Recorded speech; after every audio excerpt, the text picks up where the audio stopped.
হচ্ছে মাংস কষানো চলছে, এই দিক দিয়ে আমার বউ। দোস্ত তো তুমি বেরেস্তা, কি বেরেস্তা? পেঁয়াজ বেরেস্তা। আচ্ছা। সো গাইস, আজকে আমি রান্না করব তেহরি মশলা দিয়ে বিরিয়ানি। আপনারা যারা তেহরি মশলা দিয়ে বিরিয়ানি রান্না করতে পারেন না, তাদের জন্য আজকের এই ভিডিও। মাংসগুলো আমরা আগেই রেডি করে নিয়েছিলাম।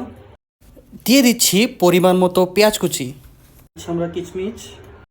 যেহেতু আমি একটু ঝাল পছন্দ করি, তাই একটু কাঁচামরিচ বাড়িয়ে দিলাম। তারপর দিয়ে দিচ্ছি পরিমাণ মতো আদা রসুনের পেস্ট। এখন আমি দিয়ে দিচ্ছি রাঁধুনি তেহরি মশলা। যেহেতু রান্নাটা আমার স্টাইলে হচ্ছে, তাই আমি আমার পছন্দ মতো একটু গুঁড়ো মশলা এখানে দিয়ে দিচ্ছি। অবশেষে আমি এখানে দিয়ে দিচ্ছি সরিষার তেল। ফাইনালি আমি এখন দিচ্ছি লাড়া চিনি ছাড়া। হচ্ছে মাংস কষানো চলছে, এই দিক দিয়ে আমার বউ। দোস্ত তো তুমি বেরেস্তা, কি বেরেস্তা? পেঁয়াজ বেরেস্তা। আচ্ছা। তো গাইস, ফাইনালি আমাদের বিরিয়ানি প্রায় রেডি। এখন আমরা এটাকে একটু কি বলে দম লাগাবো, দম। সো গাইস, ফাইনালি আমাদের দম বিরিয়ানি রেডি। এখন আমরা এটা খুলবো। হ্যাঁ হ্যাঁ, তুমি এখন ধরো নাই।